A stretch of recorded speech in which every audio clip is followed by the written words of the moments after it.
Se acabó la robadera y las privatizaciones en CFE y Pemex. La presidenta Claudia Sheinbaum se la deja caer doble al prianismo. Hoy llegó con todo a firmar dos reformas constitucionales que beneficiarán al pueblo de México. No se te olvide compartir esta información y darle manita arriba para que más mexicanos se enteren de esta noticia. A continuación con el video. Buenos días. El día de hoy vamos a firmar aquí en la conferencia, en la Mañanera del Pueblo, el decreto que le devuelve a Pemex y CFE al pueblo de México. El día de ayer fue declarada constitucional esta reforma, pasó por la mayoría calificada de la Cámara de Diputados, de la Cámara de Senadores, de la mayoría de los congresos, y ayer nos la envía nuevamente el Congreso una vez que la ha declarado constitucional para que sea publicada en el Diario Oficial de la Federación. Es una reforma que en una parte muy importante le devuelve al pueblo, primero le devuelve al pueblo las empresas que siempre fueron del pueblo de México y que en el 2013 privatizaron, porque al convertir a Pemex y a CFE en empresas productivas del Estado, en realidad hacían que dejaran de ser públicas y que se convirtieran en empresas privadas. Y por otro lado, la capacidad del Estado de nuevo de operar los trenes de pasajeros particularmente. Son dos reformas muy importantes que vamos a firmar el día de hoy y por eso le hemos pedido a Andrés y a Luz Helena que nos platiquen de qué se tratan estas reformas para que las conozcan todos y todas, y Ernestina pues también como consejera jurídica como parte de ello. Esa es la esencia de la conferencia del día de hoy. También vamos a enviar hoy a la Cámara de Diputados la ley orgánica, el cambio a la ley orgánica del Gobierno de México. Ahí se incluye la creación de la Secretaría de las Mujeres, que estará funcionando a partir del 1 de enero del 2025, la Secretaría de Ciencia, Humanidades, Tecnología e Innovación, que también estará operando a partir del 1 de enero del 2025, y la Agencia de Transformación Digital, que va a ayudarnos a simplificar todos los trámites, a digitalizarlos, y también va a estar encargada de todo el área de satélites que antes estaban dentro de la Secretaría de Comunicaciones y Transportes, y además disminuimos todavía más el costo del gobierno al pueblo. Hay una reducción de poco más del 5% adicional como parte de la política de austeridad republicana. Comparado con el 2018 es como entre 15 y 20%, están haciendo el cálculo comparado con 2018, es decir, el presidente López Obrador ya había disminuido los costos del gobierno y ahora los disminuimos todavía 5% más, quitando duplicidad de funciones que todavía existían en distintas secretarías. Entonces, aunque se crean estas nuevas 3 áreas, disminuye todavía más el costo del gobierno al pueblo de México. Como decía Juárez, no puede haber gobierno rico con pueblo pobre. Entonces, hoy firmamos aquí los 2 decretos y enviamos esta ley orgánica al Congreso de la Unión, a la Cámara de Diputados. ¿Quién empieza? ¿Luz Helena o Andrés? ¿Andrés? Con su permiso, señora presidenta, muy buenos días a todas y todos. Les voy a presentar las implicaciones de la reforma constitucional en materia ferroviaria, que fue ya aprobada por ambas cámaras y por 2/3 partes de los congresos locales. Es decir, ya es una reforma constitucional, ya es parte del texto constitucional. Para recapitular y poner un poco en contexto cuál es el origen y el objetivo de esta reforma. Recordamos que se creó Ferrocarriles Nacionales de México a principios del siglo XX, pero fue en 1937 cuando el general Lázaro Cárdenas, siendo presidente de la República, nacionalizó los ferrocarriles. Esto implicó que durante la mayor parte del siglo XX operara como empresa pública Ferrocarriles Nacionales, tanto los servicios de carga, pero sobre todo los servicios de pasajeros. A partir de 1995 inició un proceso de privatización que provocó que hubiera un predominio en las vías férreas del país, una red extensa, el servicio de carga y que no hubiera servicios de pasajeros, los servicios de carga operados por empresas privadas a partir de concesiones.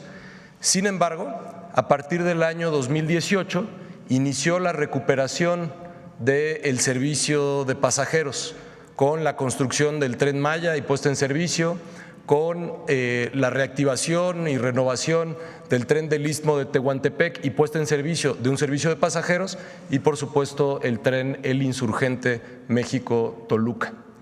A partir de 2003 se declaró como un área prioritaria, de 2023, perdón, se declaró como un área prioritaria el transporte ferroviario de pasajeros y ahora en 2024 esto queda establecido en la reforma al artículo 28 constitucional, de tal forma que el Estado recupera la posibilidad de operar trenes en las vías férreas del país y darle prioridad a los trenes de pasajero en específico. La que sigue, por favor. Ahora con la presidenta Claudia Sheinbaum continuará y se acelerará el regreso de los trenes de pasajeros. Se tiene como objetivo en esta administración, en los siguientes años, construir 3,000 kilómetros de vías férreas que permitan operar trenes de pasajeros y también se tiene como una prioridad fortalecer el servicio de carga de trenes. ¿Qué sigue, por favor? En la administración del presidente Andrés Manuel López Obrador fue cuando regresaron los trenes de pasajero y para poder operar las 2,240 kilómetros de vía que se pusieron en servicio de pasajeros, se crearon 3 empresas públicas operadoras de trenes. La empresa Tren Maya, la empresa del Corredor Interoceánico del Istmo de Tehuantepec y con Banobras El Insurgente, la operación también es pública en el México-Toluca. ¿Sigue? Por favor. ¿Qué es lo importante de la reforma constitucional y cómo quedó el texto?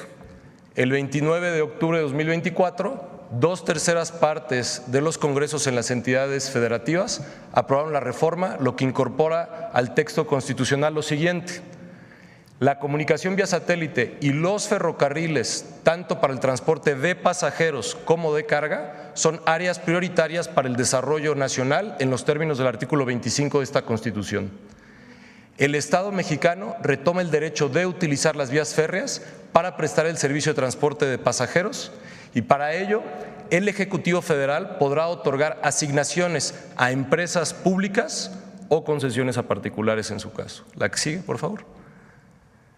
El objeto de la reforma es impulsar desde el Estado los servicios de trenes de pasajeros y esto implica la reducción en el tiempo de recorrido, mayor seguridad, mejor calidad de vida, una reducción en la huella de carbono, más eficiente que otros modos de transporte, y la prestación de servicio a comunidades que quedaron aisladas precisamente en el proceso de privatización porque estaban conectadas con trenes de pasajeros que dejaron de operar.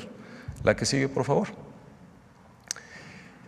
También vale la pena recordar que ya iniciaron los estudios de 3 proyectos férreos en esta administración.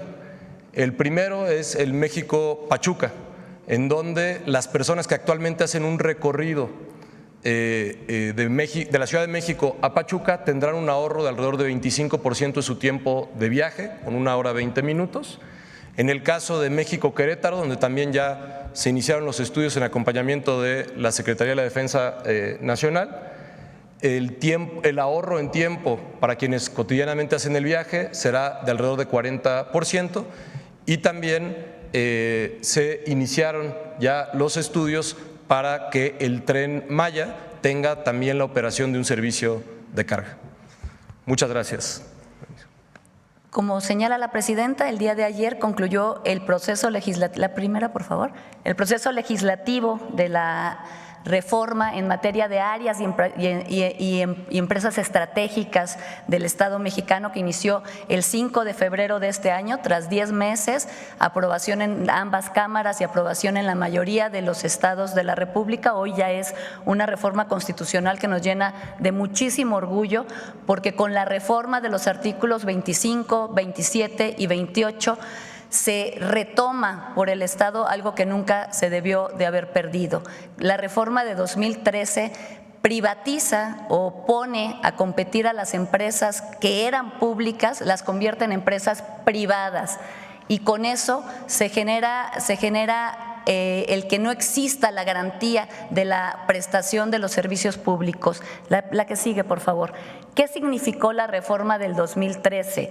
La reforma mal llamada reforma energética, porque realmente lo que ocasionó fue el desmembramiento de las empresas públicas del Estado, de las empresas de todos los mexicanos. Pasaron de ser empresas productivas, que se les llamaron productivas, pero en realidad lo que ocasionaron es que se convirtieran en empresas privadas que competían entre sí y que estaban regidas por el derecho mercantil, no por el derecho público para proveer servicios públicos. Es decir, algo que era un recurso estratégico del país y que era base de la soberanía nacional y la soberanía energética, se convirtió en una mercancía común y corriente, dejando de ser un recurso estratégico.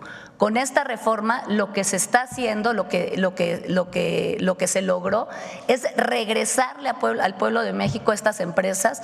Se cambia la naturaleza tanto de la Comisión Federal de Electricidad como de Petróleos Mexicanos, para devolverles eso, su carácter público como empresas públicas del Estado. ¿Esto qué significa? Que se le da prevalencia a estas empresas para que se garantice la continuidad, la seguridad y la accesibilidad de todos los mexicanos a un recurso estratégico. Con la reforma anterior, por ejemplo, les pongo solamente un ejemplo, CFE no podía llevar energía eléctrica a poblados alejados donde no fuera rentable, porque tenía que verse el servicio público como una mercancía, la cual tenía que venderse a precios que fueran rentables para todas las empresas, como cualquier empresa privada. Aquí recuperamos la esencia de que este es un recurso estratégico para la nación, y por otro lado nos permite retomar la planeación, de la capacidad de planeación que tenía el Estado mexicano y que nunca se debió de haber perdido, pero que con la reforma del 2013 se perdió, y esto ha ocasionado muchísimo desorden y ha ocasionado incluso problemas técnicos que ponen en riesgo la confiabilidad de todo el sistema energético nacional. Asimismo, otra de las cosas que se reservan para la nación es que se incorpore el litio como un área estratégica del Estado mexicano. Básicamente estos son los puntos de la reforma. Estamos muy felices porque el día de hoy se firma este acuerdo que le regresa al pueblo de México 2 empresas que son fundamentales para el desarrollo de las regiones y para el desarrollo del país. Gracias.